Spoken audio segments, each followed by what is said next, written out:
I don't know. Why are we here? I don't know. Where do we go when we die? I don't know. Well, it seems like this guy doesn't have the answers to any of those questions. Luckily for us, there's Planescape Torment. Welcome to Ye Olde Entertainment. My name is Alex, and as you know, it is my duty, my mission, my purpose in life to help you decide whether that game that you have been thumping for so long is indeed the right game for you or not. And today we have one of those special ones, one of those immortal classics that took their sweet little time to achieve immortality. Paradoxically, because they were way ahead of their time. We're talking about Planescape Torment, a game that some would say is the undisputed GOAT of video games, and others an overrated title that just can't stand next to Baldur's Gate 2. But could it perhaps be both of these things? And if so, how? Let's find out, shall we? As you know, I rate games according to a system of categories that feels relevant to the genre of the game at hand. And the game at hand this time is Planescape Torment, a D&D isoparametric RPG with real-time strategy combat mechanics. And one thing that matters a lot to us when it comes to those is character creation and character progression. So in Arcanum of Steamworks and Magic Obscura, you dive into this panel of skills, talents, attributes, schools of magic, and technological disciplines when you create your character. And the best news is that you get to come back to this screen every time you level. It is a dream come true. The exact opposite of this would be not ever leveling. Well, that's what happens in Outward, and surprisingly, it is also a dream come true. But how come? Well, between these two very extremely different approaches, there's a huge variety of character creation and character progression mechanics. But whether or not any of them are good depends on how they serve you, the player, to tackle the challenges the game throws your way. If by the time the credits roll, or by the time you're done with the game, you can genuinely say, I did it my way, well, then I guess it's mission accomplished. But sometimes you are given a shit ton of options to tailor your character to your preferred playstyle. You spend hours carefully tuning your little numbers and skills, both during your character's creation and every time you level. And by the time those credits roll, you get the sneaking suspicion that you could have achieved the exact same results even if you had gone for a completely different build. Yup, your decisions didn't matter for shit. Planescape Torment offers a very stark character creation interface. You're given a bunch of points and 6 different stats to spread these points around. At first I was like, is that all you got? But then I was like, oh, I see what you did there. See, this system is exactly what it needs to be given the design of the game. Each of these stats represents a clearly distinct approach to the game itself. In Planescape Torment, some doors will open and some others will remain closed, depending on which of these attributes you decide to cultivate. And though this sounds like some trivial detail, those little tooltips that show up when you hover over each of these attributes are absolutely on-point descriptions of what you can expect your experience in the game to be like if you boost them. Charisma, for example, says, this ability score represents your persuasiveness, personal magnetism, and ability to lead. The higher your charisma, the more favorably others will react toward you. And yes, getting others to collaborate with you, NPCs and companions alike, is very much an approach that you can have in Planescape Torment. Now, if you are the charmer, chances are you're going to be like a fish in the water if you go for the charismatic approach. But you'll also see that some people aren't worth charming. Some people just deserve a slap in the face, with a chair. And those times, well, you're going to have a hard time. But that is okay, because that is what is ultimately going to make you say, I did it my way. Torment uses a modified version of advanced 2nd edition D&D rules, but you only have 3 classes at your disposal, Fighter, Mage, and Thief. You can also dual class, and this is done in a very Torment-specific way. But at the beginning of the game you can't choose your class, and this is very much by design. There's a very good reason why you can't do that, and it's the same reason why you can't choose your name, your race, or your aspect. I normally wouldn't be crazy about a character creation and leveling system as limited as this, but the experience in Torment very heavily revolves around the story. And the story in turn, like every story that's worth its salt, revolves around the characters. So the fact that you can't choose a name, a race, your physical aspect, or even a class will make all the sense in the world once you get into the game. As means to navigate the story, this system is near perfect. There's also, however, combat in this game. And as far as combat goes and the classes and the tactical possibilities available to you, it is not great. Actually, if you pit Torment against some of its D&D peers that came out around that time, it probably sits near the bottom. You only have 3 classes and you can dual class. There are some items that are class specific, and of course, there are some talents that depend on your class. Mages are particularly rich in this aspect as there are many different spells that you can find and learn, but combat is just so poor and some of your companions are so overpowered that, With a couple of notable exceptions, leveling your character one way or another doesn't make too much of a difference, even in greater difficulty levels. I think the character creation and leveling system in Planescape Torment very much had an impact in the way I navigated the story, but combat-wise, saying it's meh would be doing it a favor. Overall, good but not great. Gameplay. So gameplay in Torment consists of questing, combat, exploration, and some puzzle solving. And let's start with combat. I might have dropped the ball in many respects in my review on Icewind Dale, but I will definitely still stand by some of my original appreciations. One of them is that Icewind Dale has perhaps the best combat amongst all of these D&D games, and that is mainly because it challenges you with a wide array of combat situations. Enemies have different attacks and tactics and react differently to what you do. The layout of the level also plays a part in almost every encounter, and you are 100% in control of your entire party's build. And this is all very fun, because you can't really cheese the entire game with the exact same tactic. And this is not the case with Planescape Torment. As a matter of fact, I very much cheesed the entire game with almost the exact same tactic. True, if it hadn't been for Mort, it would have been hell, but I did have this obnoxious little bastard on my side, so it was an easy stroll through the plains. That only got easier as I gathered more companions. And I wasn't even paying too much attention to the gear my companions and I had equipped at any given time. I didn't feel like I needed to. There was one fight that was a notable exception to this. This particular fight required me to think of tactics. Imagine that, tactics! Unfortunately, this was one of the very few combat situations in the game that felt somewhat challenging and interesting. Combat not being all that great wouldn't have been that much of a problem if it were not for the fact that there is actually a lot of combat in this game. Listen, this Coliseum is a spiritual successor of sorts to Planescape Torment. And if you say, "But Alex, these games are nothing alike, one of them is D&D medieval fantasy and the other is..." You probably aren't the sharpest tool in the shed. Consider that I stopped talking to a friend because he refused to accept that Avatar and Pocahontas tell the exact same story. What I mean is that this Coliseum juggles with the same themes and its grand questions, and gameplay revolves entirely around decision making. What I mean is, why have combat at all? But if as a developer you want combat to be as important as your story, then you're going to have to make it the Baldur's Gate 2 way. And I'm talking about both the quality of the combat in Baldur's Gate 2, as well as how it's perfectly balanced with other aspects of the gameplay. Torment sits at the very bottom of this late 90s, mid 2000s RPG league when it comes to combat, but fortunately, that's not all there is to Planescape Torment. Exploration is not the most exciting or rewarding experience, but the quests in Torment make a very good case for you to go to X or Y plays. And quite a few of these places are intriguing and worth exploring to their last inch. Some quests, for example, you complete by fully exploring some of the locations, and there's also some interesting loot to be found. The most interesting thing about exploration is that you may run into different characters and factions, and depending on which you decide to visit first, you may end up doing very different quests. There's this part in which you explore a catacomb searching for an item. If you take a certain route, you'll end up meeting a band of were-rats.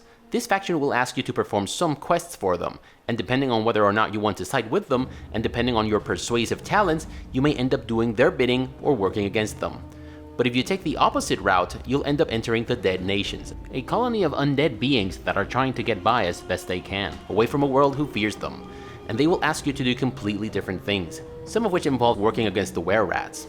The Weeping Catacombs are certainly a highlight in Planescape Torment when it comes to exploration, but there are busy areas around the Sigil, isolated ghettos, and other planes and catacombs that are also worth exploring. I don't think this is up to par with the exploration in Baldur's Gate 2 though. I love that in Baldur's Gate 2, there are many locations that you do not have to go to. And even if you do end up going to these places, you may miss some pretty big and important quests. For example, if you don't go off the beaten trail in Umar Hills, way up north to the abandoned cottage, you won't ever find Valigar Korthala. And he has a huge quest that also involves some plane hopping and other insane dimensional shit. In Planescape Torment, you'll end up visiting almost every location by simply following the game's critical path. I still like the narrative possibilities that open up depending on how you decide to explore certain locations, so it's pretty good in my book. Planescape Torment also features some puzzle solving, and at least for me, it's the kind of puzzle that I expect in an RPG. I can accept when a game stops me dead in my tracks with a good head scratcher, if it's a puzzle game like Myst. But in an RPG? Just give me a fucking break with that code decryption on the rail. At least it's not mandatory. But puzzles in Torment are alright. They're also seamlessly integrated into the questing, and I think this is the way it should be done in an RPG. Figuring out how to enter the domain of the night hag Revolve is one of the best examples. You have to pull a long thread, talk to people, poke them for information, figure out where to find some items to give them to some characters in exchange for the next piece of the puzzle. I thoroughly enjoyed every step of this one, and that is what it is ultimately all about. I wanted to leave the best for last this time, and the best thing about Planescape Torment is its questing. I never get tired of saying that questing in an RPG is only as good as the quality of the writing. And well, the writing in Planescape Torment is hands down the best amongst these D&D games from the late 90s through mid 2000s. Hell, it's one of the best games ever written, but we'll get to that soon enough. In Planescape Torment, you play as the Nameless One. You wake up in a mortuary not knowing who you are or how you got there. Your main quest is to piece together your recent past and figuring out what's the greatest threat looming in your future. And this journey has you traveling to places, meeting new people, helping them out with their dilemmas, and coming to understand the world around you. It's a brilliant tour de force of experience that never feels fetch questy or MacGuffin chasey. Now don't get me wrong, there's a shitload of that in Torment, but it never feels like a chore. There's always interesting information to come by, new allies to recruit, and more importantly, new opportunities to become a better you, to leave your mark in the world. Don't do nothing you don't want to be remembered for, you hear me? You may follow Sarah's advice, or go full stash-twirling villain on the world around you. The game offers a wide array of branching paths and provides you with all the tools to navigate it your way. And this is something that always wins me over, especially if the game respects my decisions and rewards me with interesting writing and outcomes.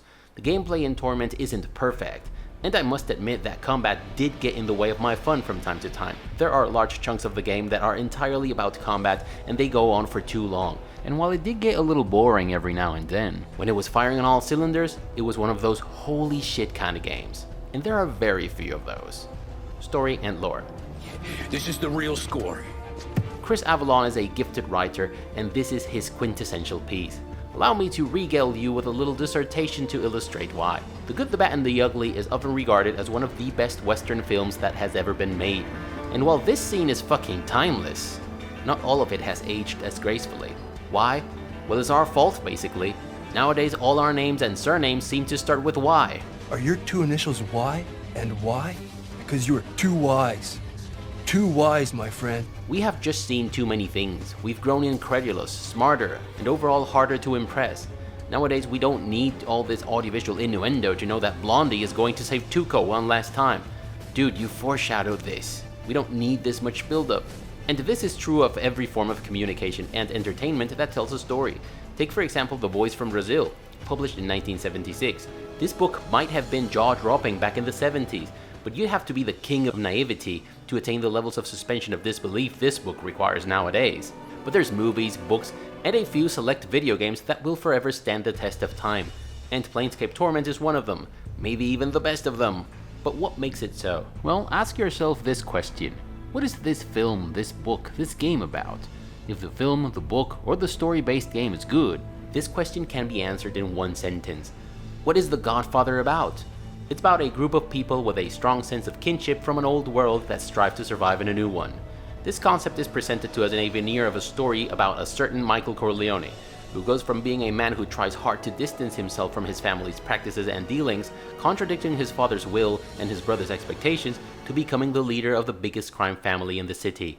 The motivations of every character are so convincing and relatable, their struggles so authentic, their circumstances so true to life, that the story basically tells itself.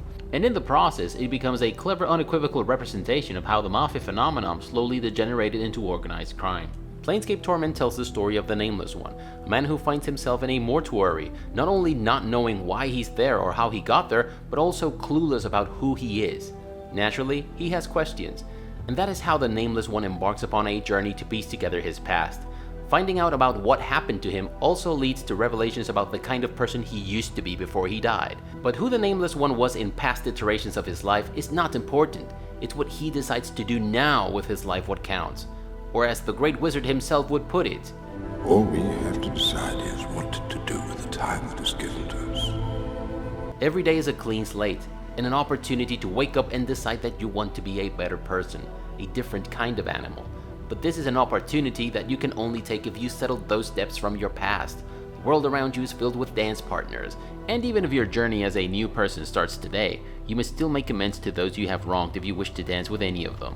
That requires acknowledging what you did and who you were, but not letting the furies of guilt consume you, or to put it simply, coming to terms with your past. Planescape Torment made this point 20 years before Disco Elysium, and in a nutshell, it's this. If you want to cross the threshold of your spiritual rebirth, you must first come to terms with your past. And the creators of any story about spiritual rebirths would be wise to turn the very moment in which the character comes to terms with his past into the climax of the story. This is a good moment to warn you about massive spoilers! You might want to jump to this time code if you have not played the game. The moment in which you give a name to the disco joint housed in the old abandoned church in Disco Elysium represents the end of your trial, the instant in which you finally come to terms with your past. And this is the very apex of your journey and the climax of the story in Disco Elysium. But as dramatic and as poignant as this moment was in Disco Elysium, it still pales next to the masterfully written episode in Planescape Torment, in which you come face to face with past iterations of yourself and accept them as part of yourself.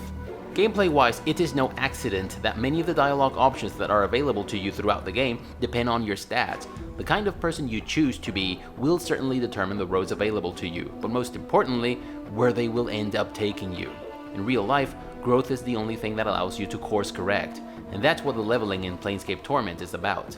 This story and its morals are also brilliant because they are woven into the fabric of the game itself. Its character creations and gameplay mechanics are tools through which you interact with the world around you, and this is how the story of the Nameless One becomes your own story.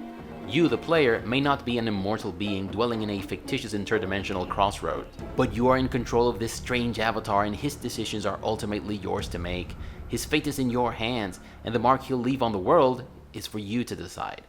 One of the most poignant moments in the game happens during your conversation with the Night Hag Revel. Ah yes, the third and last question is this. As Revel opens her mouth to speak her final question, you're suddenly gripped with the terrible realization that this final question has murdered many others to whom it has been asked. You know what it is, and you feel it welling up within you, and you feel compelled to ask it. Echo. What can change the nature of a man? What is your answer? You can leave it in the comment section down below. The story in Planescape Torment is a 10 out of 10, and if I could give it a 45, I would. Companions lore-wise. This is very hit and miss in my opinion. Mort is easily one of the best companions of all time. He's a comic relief, a walking encyclopedia, and a character that undergoes a surprisingly deep arc. On the same camp, there's also Dakon, a character who comes packed with a huge side order of lore on the Githzerai and the Githyanki, which comes in very handy if you're planning on playing other D&D games. But then there's companions like Ignis, who follows you because you saved him. He rarely has anything interesting to say, and he basically has no arc, nor anything else to bring to your party other than funny remarks about how he's going to kill everyone and burn everything. Then there's Anna. Her reasons for joining you are believable enough, and she has some funny banter with Mort. She's a romantic interest of sorts, but this romance is much too ham-fisted and pointless. In the end, she may choose to sacrifice everything because she loves you, but this feels awkward and undeserved. Hannah reminds me of Nishka from Neverwinter Nights 2, and that's not precisely good. As for your other companions, while they're not necessarily bad, they will likely fade into oblivion a few weeks after you're done playing the game. So with the exception of Mort and maybe Dakon, your companions' personalities, journeys, and backgrounds are not in the same league as the rest of the writing in Torment. And that's a pity. Companions gameplay-wise. If I'm honest with you, with the exception of Mort, I really didn't give much a shit about what any of them could do. I chose to be a charismatic smarty pants kind of character, and that of course means that I sucked in combat. And if it hadn't been for Mort, my life would have probably been miserable, especially because tanking doesn't work in Torment, or at least not the way it should. You can make it somewhat work with some cheese tactics, but that's beside the point. I guess Dakon had a badass sword that came in handy for some enemies that seemed to be immune to everything else, and Fall from Grace made my life easier with her healing, but that was kind of it. Aside from some individual talents, they were pretty generic. I didn't feel like they brought anything unique and relevant to combat situations, like your party in the Icewind Dale or Baldur's Gate series did. And again, if you consider Torment as part of that little league of RPGs that came out in the late 90s through mid 2000s, this is probably one of the worst in this respect. As I've said, combat is not great in Torment, and your companions do little to make it any better. Secondary mechanics. In addition to its core gameplay, there's trading and equipping stuff in Planescape Torment. Also, changing class and training in fighter or thief talents kind of feels like a secondary mechanic in Torment, even if these things are generally core stuff in D&D games. Trading mechanics are pretty standard in Torment. There's no learning curve to them, but games have come a long way in the last 20 years when it comes to user experience, and buying and selling stuff basically thrives on having a solid UX. This trading function might have been the standard 20 years ago, but by today's standard it feels dated. If you have played Baldur's Gate or Icewind Dale games, you probably won't be too bothered by this interface, but it's not great. It also doesn't help that you have, for example, a chest armor slot, but nothing to equip it with. This gives a sloppy impression. It feels as though they had to rush things as they were finishing developing the game, or as though they had run out of budget. At least you got some cool little thingies like tattoos that help customize your characters a little more. Improving every individual companion gear requires some exploration or hefty investments. Also, not every item can be equipped by every character. These all makes gearing up your companions and yourself a little bit more interesting. But again, there's very little tactical value to the combat in Torment, and items don't do much to improve upon that, as they are your typical plus X stat or plus Y armor.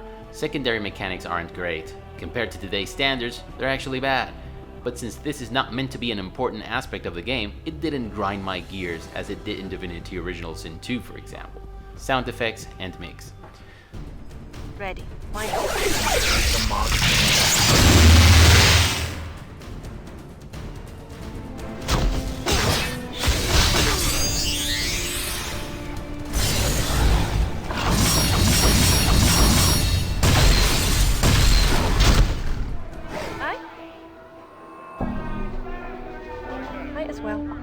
This time around I played the Enhanced Edition. I originally played, well, the original edition, and I picked it up again in the year 2004. The sound in the original game was a clusterfuck of volume and clipping issues, and the mix was terrible. Beamdog's Enhanced Edition features much improved sound. In Baldur's Gate Enhanced Edition, even if the overall quality of the audio was greatly revamped and improved, I did notice that some sounds from the original game had been removed, like the bow's tensing for example. This time I feel like it's all around better than in the original game, and thank the maker for that. Still, the soundscape is stark, and when it tries to rise to the occasion, like in the busier parts of the sigil, it comes off as muddy and poor. Forget about an appropriate sonic experience in catacombs, deserts, or any other location for that matter. This is definitely not where Planescape Torment shines. Music. What?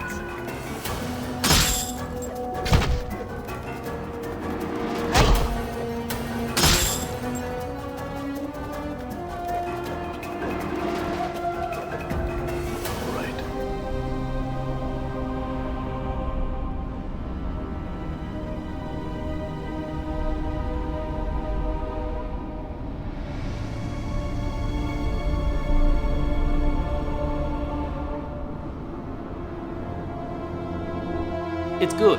It's just nothing to write home about compared to other D&D soundtracks that came out around its time. Don't get me wrong, it's adequately immersive, and if there is one thing we should give it credit for, it's for being lore consistent. And that's quite remarkable considering that Torment's lore is pretty unique. There are a few standout tracks that specially nail the immersion aspect of the experience, but there are some others that are much too busy and can't even break the immersion. Take for example the track from Kuldahar and Icewind Dale.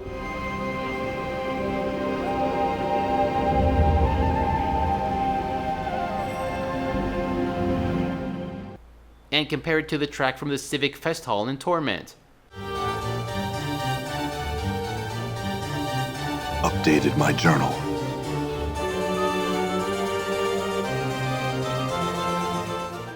I don't know if you can see what I mean, or hear what I mean. The art in Torment as a whole is something that I am not particularly crazy about, so I guess the music in this title is something that I am not too crazy about either. But since I am a little bit on the fence about this one, I'll leave the link to the soundtrack in the description section down below for you to make your own judgment. Unfortunately, I can't help but to compare this soundtrack to the score in the Baldur's Gate and Icewind Dale series, and compared to those, it's not great. Voice acting. Hey, Chief, you okay? You playing corpse or you putting the blinds on the dusties? This is what my eyes see, my love. Unfettered by the shackles of time. You shall meet enemies 3, but none more dangerous than yourself in your full glory. They are shades of evil, of good, and of neutrality, given life and twisted by the laws of the planes. You get so little of it is almost offensive. The very few bits that you do get here and there are excellent though. I think they nailed all the voices. Unfortunately, there's so few voiced moments that I can only imagine what this game could have been if it had been fully voiced. It's going to be a does not apply for me this time. graphics. You are horrifying to look at. This was a very hard sell for me. I'm generally not easily put off by graphics in a game. I played through a motherfucker that came out in the year 2015 and looked like this. And this is probably the first RPG I ever played. So no, ugly graphics have never been an issue for me. Mostly, I only expect them to be lore consistent. But damn, this time I had a really hard time seeing this game for what it really is. When you're ugly and someone loves you, you know they love you for who you are. At first, it just struck me as ugly. Like, in every freaking respect. It reminds me of the film Beautiful, in which everything is purposefully ugly. The people, the locations, the names of the characters, the part of the city that they show you. I like it when developers devote time to the look and feel of the interface. I think that those little stone mosaics and stony chiseled buttons added a whole new layer of immersion in Icewind Dale 2. And I think they were going for the same thing in Torment. But I'll be damned if I knew what those crazy ugly embellishments are. They just look fucking ugly. Disturbingly so, in fact. As for the world and its locations, I think they were going for a D&D-ish version of a Mad Max Beyond Thunderdome kind of deal. And yes, they kind of accomplished that. But every location in Torment feels like a place I don't want to spend a minute longer than I needed to. The characters are also ugly, and I think that Anna's character model pretty much epitomizes what the graphics in Torment are like.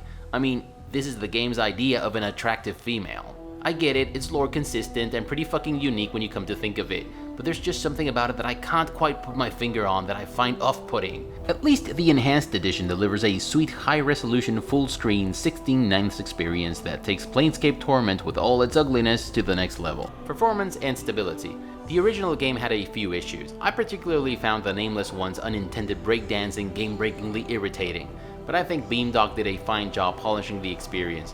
The new interface looks tolerable, loading times are decent, and I suffered no bugs or glitches that I can remember, and the game never crashed. If it was not perfect, it must have been pretty damn close. Other considerations and final thoughts. So in our video about our favorite games from the 90s, we mentioned that in spite of the many things that are not great about Planescape Torment, it is a 1 in a million game, one that delivers an experience that is beyond anything any other old or current title can offer. Hell, even some of the most insightful and clever games in modern day have drawn very heavy inspiration from Torment. At least those that revolve around spiritual rebirth and the things that are holding you back from fully realizing it. Planescape Torment tackles some of the questions we've always had. Where do we come from? Why are we here? Where do we go when we die? What lies beyond? And what lay before? Is anything certain in life? Yes, I know this is a Dream Theater song, but I didn't want to get demonetized. This album also came out in the year 1999. Man, looks like that was the year to ponder about mortality and transcendence. These questions are of course not answered in Torment, but the game does make an interesting statement about these queries. And it's that, well, these questions and their answers are less important than the decision of what to do with the time that we have been given. And it doesn't matter if your days are numbered or if you're immortal, there's always time to change your life around, to rectify things. Every day you can choose to be Adam. Or was it Adan? You know, the first man there ever was. Maybe it's your way of starting anew. But even if that's what you choose to do, even if you're determined to follow through with your plan to become a new, better man or woman, there's always this one threshold you'll inevitably have to cross, and that's coming to terms with your past. Whether that is accepting who you have been thus far, righting your wrongs, or settling your debts, depends on the kind of animal you've been up until this point. But the decision, of course, is ultimately yours to make. And I have nothing more to say to you. If you liked the video, give it a thumbs up. If you didn't, thank you for watching all the way up until now. If you like what you're seeing in this channel, please consider subscribing and clicking that notification bell to avoid the usual YouTube shenanigans. Share the video, but most importantly, never stop gaming, but don't let gaming get in the way of your hopes and dreams. Bye everyone.